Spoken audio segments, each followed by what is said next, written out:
moving right along, we're going to come up, we're going to ask our next panel to come up. It will, let's see, comprised of Margarita, oh no, Angelica from Sandag, me, Ellen, I'll go first, Kevin, oh you stay right there, Kevin, stay right there, Kevin, and Michelle. Michelle, you're on again, okay. Let me just go ahead and just get my little 2 cents out of the way. So the topic is how can AB 79 residents participate in the count? I'm an AB 79 resident. Dr. Weber's district. All right. So as you heard my story, I stumbled upon this by accident, first of all, because I'm nosy. So maybe that's one way you get involved, because you're nosy. The second way you get involved, I mean, one of the other ways that you really need to get involved in this is to attend community meetings like this, as was said before. But one thing I want to say is, at the beginning of the process, if we could go back, way back to Connie's presentation, phase 1, we weren't there. We were not there. I didn't know about phase 1. We're going to send the slides out, but you can go, we were not there. We need to understand where we're at. What phase are we in now? So you might want to come back up, Connie, and just talk about that slide. Where are we and where can this community interject themselves, because we're behind, first of all. So we need to understand where we are and how we can catch up. And I'm talking about it because, again, the way I got in here, got involved was by accident, and by some folks in the room just sort of tipping me off that I need to go to a meeting. So we're behind. So we need to know where we need to intervene, interject ourselves, and secondly, we need to also know how we catch up. The other piece in terms of what I know as a resident, I'm talking as a resident now, is number 1, there are contract resources, contracting opportunities for nonprofits to do this work. That's one thing I do know. There's several nonprofits in the room.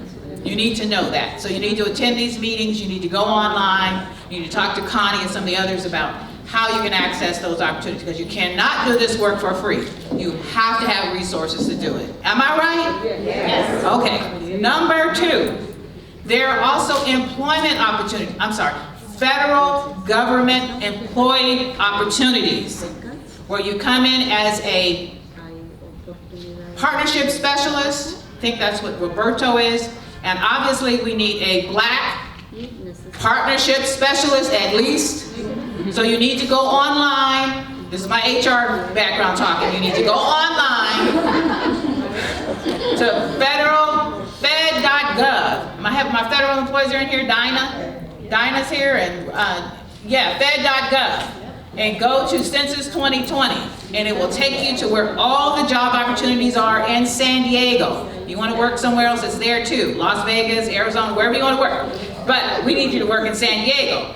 Obviously, we need African Americans and black folks as a part of the workforce. You get paid to do this. You can do it from home. You don't need an office. You have flexible hours. You are accountable, but there are flexible hours, so it's probably attractive to college students, even seniors like myself who like to supplement our income versus doing Postmates and Lyft. You can do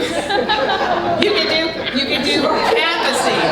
You can do enumerators mean canvassing. Am I right? Please help me out here.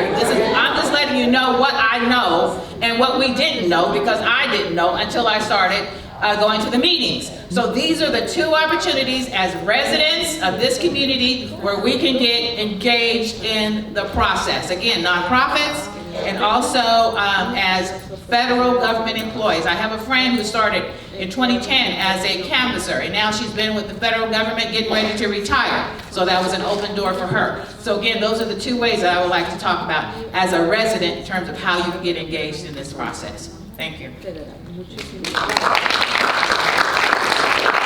My name is Angelica Davis. I have been appointed the chair for the Complete Count Committee. Thank you guys for being here.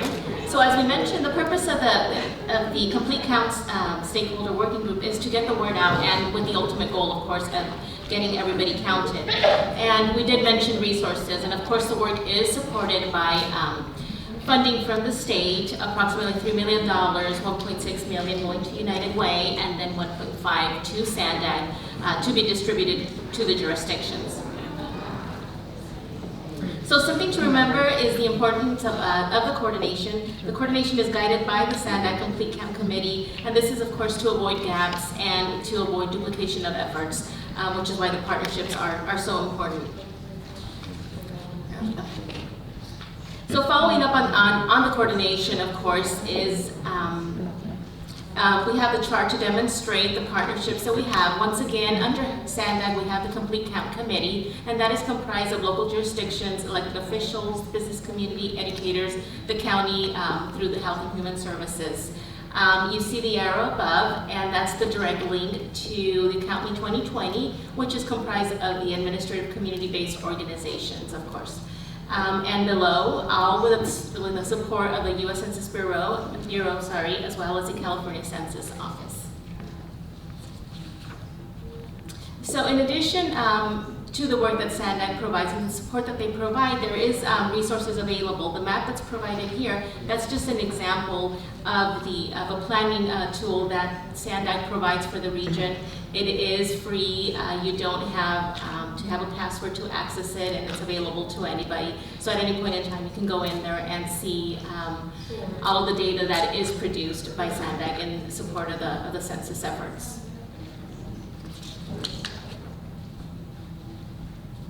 So once again, funding is critical. So as we mentioned, SANDAG will be administering, they are the fiscal agency for the $1.5 million that will be distributed to the local jurisdictions.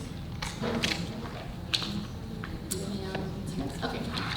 So really quickly, so where are we? I know that we've been going back and forth on everything that's moving so fast, and it really is moving fast. So the stakeholder working group will be meeting on Monday, and that is to approve the strategic plan. It is in draft form. I believe it's still available for public review. Is it? No more comments. Oh. You can come to the meeting. Okay. So everybody is invited to come to the meeting. It is, as I mentioned, on Monday, and at 2 p.m. Sorry, in the SANDAG office downtown.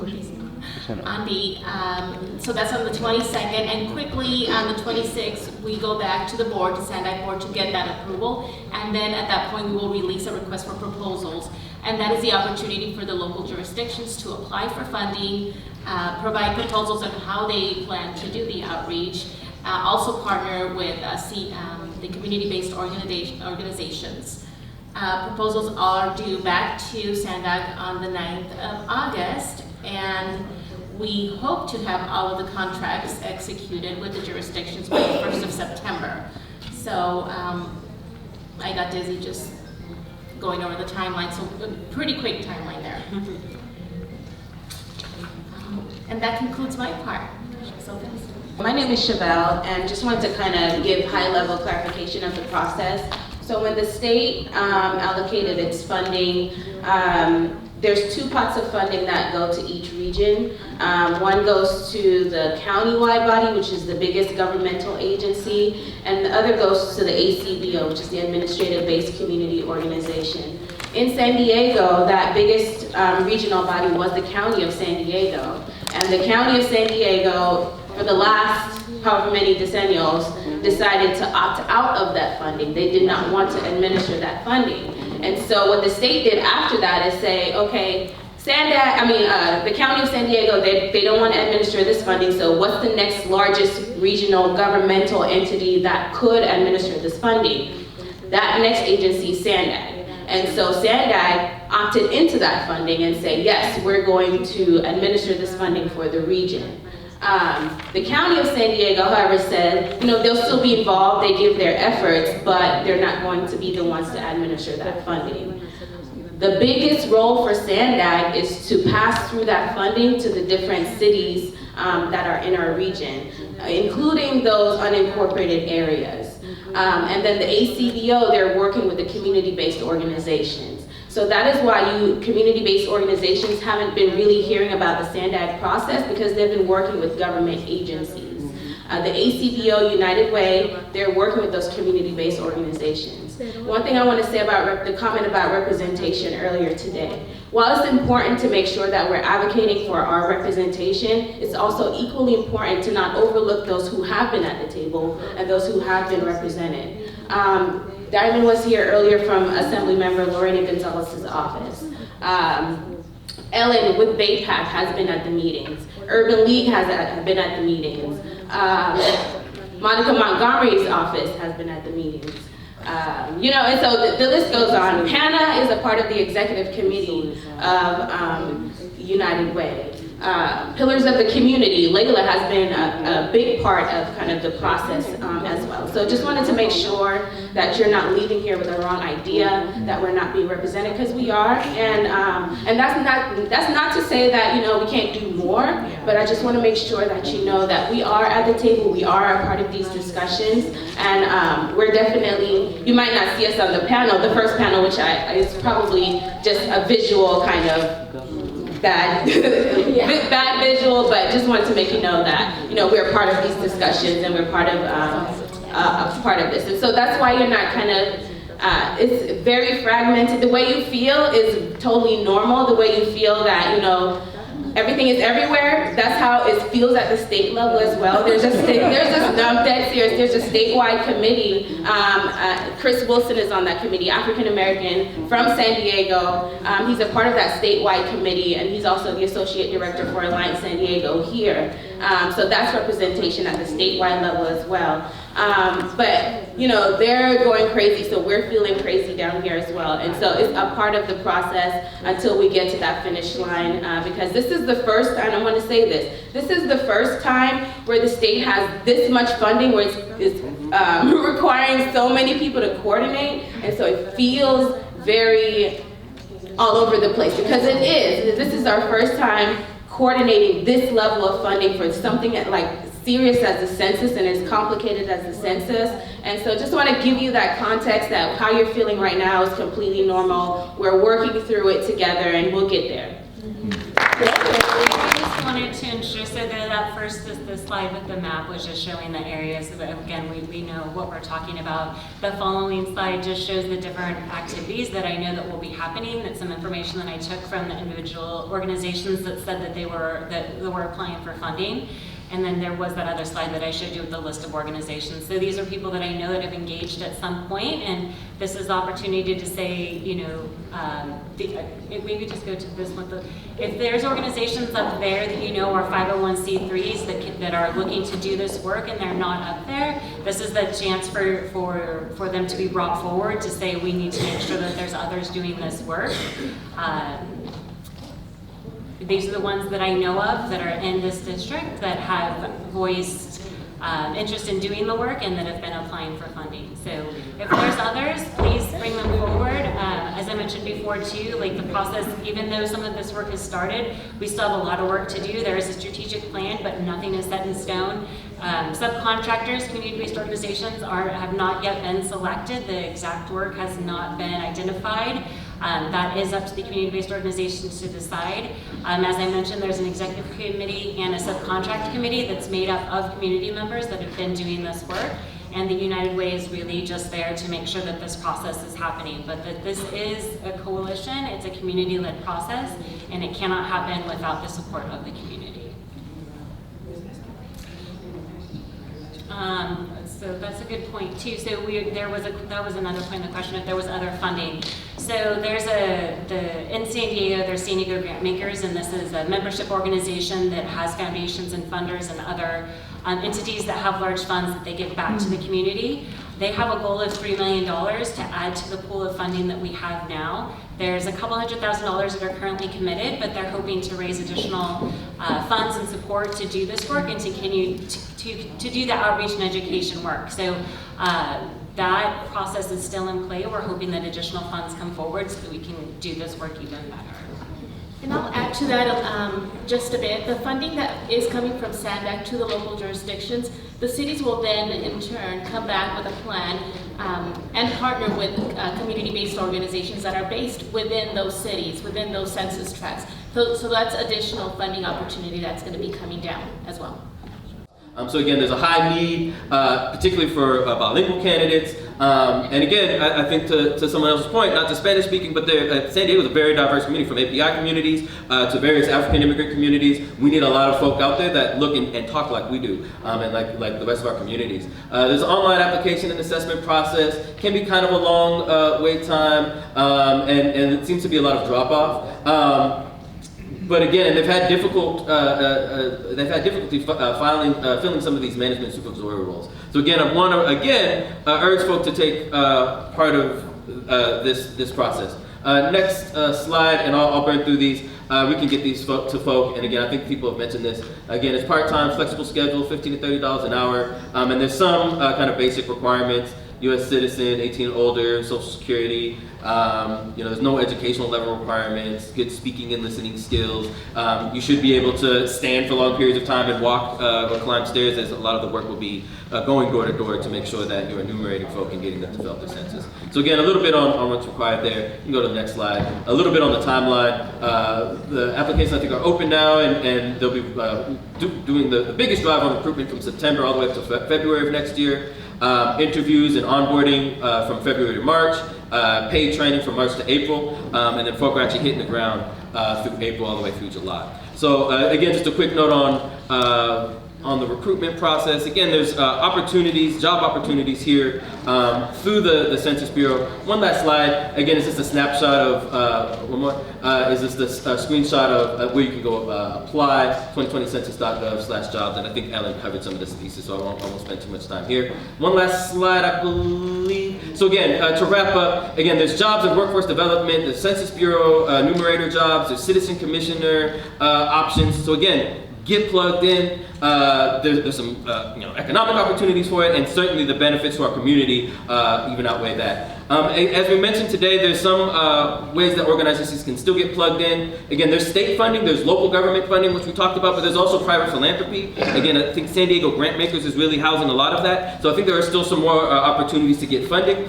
And again, the state budget has allocated, I think, $20+ million for contingency funds. Essentially, our program managers at the state level are saying, where are there gaps? Every time we talk to them, they say, Kevin, where are there gaps? Who needs to get plugged in that's not getting plugged in? So I think that as time goes on, they'll work to identify those gaps and make sure we're covering them with some of those extra funds that other panelists mentioned in regards to the state budget.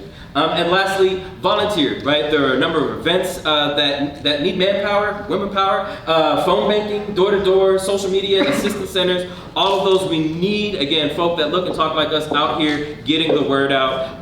And so again, look forward to seeing you all out there. Let us know if you have any questions, and we can certainly get you all plugged in. Again, this is all about resources and representation, and we are here to make San Diego and California stronger. So thank you.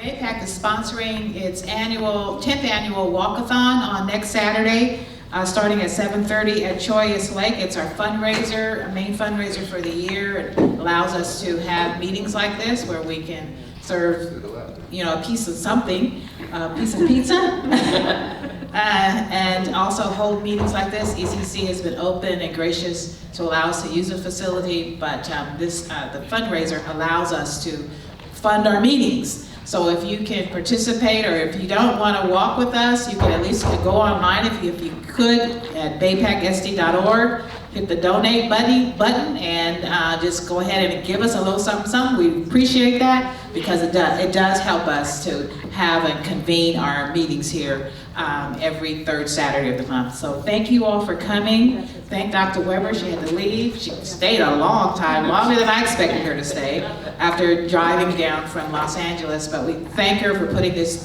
event together, this meeting.